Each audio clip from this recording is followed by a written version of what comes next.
A few time ago, some high Chinese officials expressed their concern because, according to them, their young people are becoming more and more effeminate, and they presented a group of strategies to prevent this behavior. This news reminds us that despite being a technological giant and a world power, the backbone of the Chinese government is still a communist dictatorship commanded by a party of old men. So today we will talk about Mao Zedong, the architect of this model and who went to the court of history as one of the greatest tyrants. The story of Mao Zedong is a typical success story of a peasant boy who became a political leader and genocidal madman. Mao was born in the village of Shaoshan, Hunan province, on December 26, 1893, the son of a peasant. By the time Mao was born, his father was one of the wealthiest peasants in the village, and so during his childhood, the little Mao did not know poverty, but he did know violence. Because, according to his own words, his father was very hard and severe with him and his siblings, even hitting them to discipline them. Since he was a child, he was a lover of reading, and read both the classics of Chinese literature and Western classics. He never liked the peasant life nor the customs of his village. In fact, after being forced to marry an adolescent from his village, Mao Zedong, under the pretext of studying, moved to Chengza, capital of the region. With this, he would put an end to his life as a peasant. This explains a little why, once in power, he wanted to put them to work 16 hours a day during the Great Advance. In 1917, Mao moved to China to work as an assistant to the university librarian Li Dazhao, who was one of the first Chinese communists. Through this work, he had access to the works of Marx and Lenin and rubbed shoulders with the communist intellectuals of the time. Mao joined the Chinese Communist Party, and during the Civil War, and thanks to the guerrilla, Mao managed to win for communists the provinces of Jiangxi and Fujian. Thanks to this, Mao was gaining popularity within the party and climbing positions. In 1927, China was a supposedly liberal republic, ruled by a party called Kuomintang. I say supposedly ruled because there were two war fronts at the same time. On one side was the Japanese who invaded a good part of the country, and on the other, the communists of the Chinese Communist Party led by Mao Zedong. After World War II, the Japanese returned home with their tails between their legs, and the communists, supported by the USSR, took power.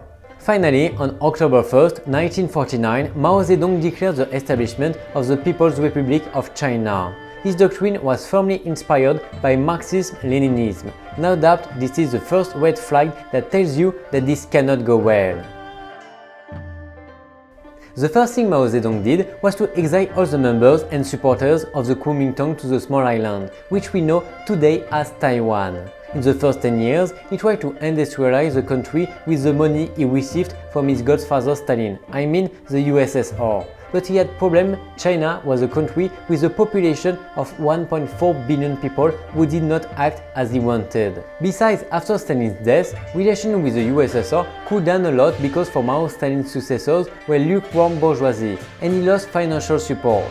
So at the end of the 1950s, Mao decided to launch what would be the mother of all political campaigns, the Great Leap Forward, a campaign that wanted to satisfy Mao's air of grandeur as a communist leader, because he not only wanted to boost China's economy, he was interested in showing himself to the world as the heir of Marx and the USSR, thus being the example to follow for other communist states.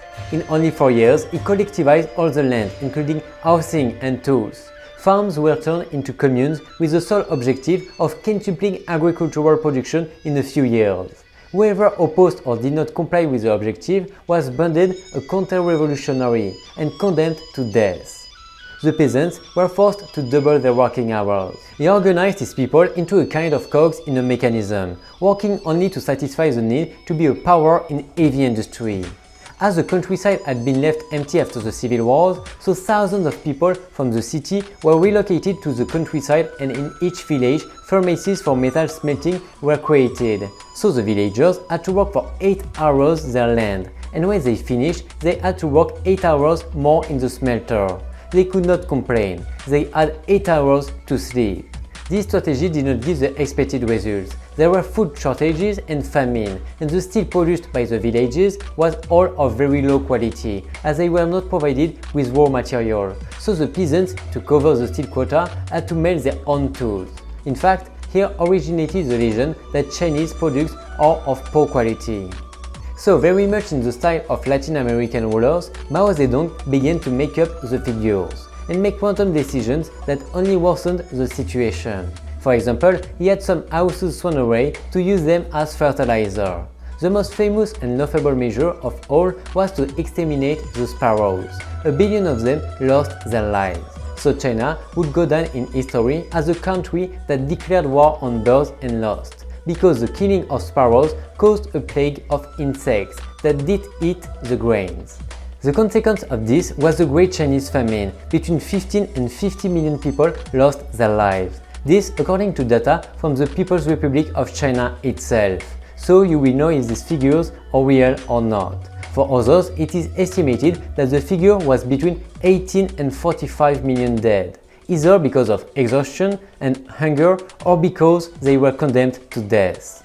Even with the most conservative data, this is considered one of the greatest man-made catastrophes, but this was not the worst. In fact, this is only the prelude to the cruelty that would be experienced under Mao's government. During Mao Zedong's government, having a pair of sunglasses or a sofa became a reason for repressions or exemplary public punishments. These are just some of the strangest and most extreme restrictions, because during Mao's Great Cultural Revolution, the restrictions and punishments were much more cruel. Mao was afraid of the possible dissidents within his party, and it was not for the less because after his campaign of the Great Leap Forward, he had gained some enemies who preferred a certain opening or a less strict interpretation of communism. The most famous of them was Deng Xiaoping, famous for his phrase, "It doesn't matter if the cat is black or white, as long as it has mice." To prevent any dissent, he followed the communist recipe to eliminate anyone who thought differently, and thus prevent them from taking power. The first thing was to institute from 1956 to 1957 a campaign to encourage free speech, called the 100 Flowers Campaign, in which free speech was promoted, even against the regime.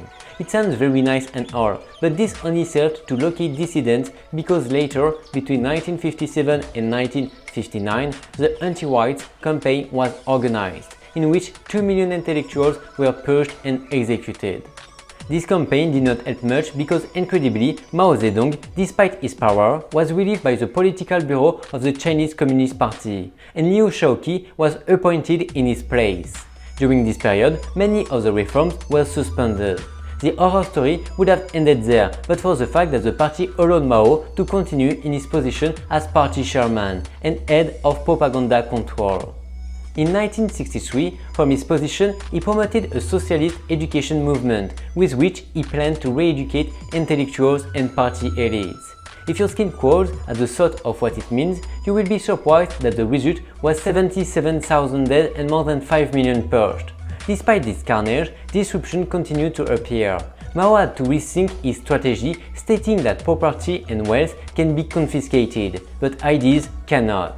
The Minister of Defense, Lin Biao, had compiled the most popular phrases that Mao pronounced in a speech and published them in a pocketbook, which quickly became popular as Mao's Red Book and gave a copy to every citizen, thus initiating a personality cult of the communist leader.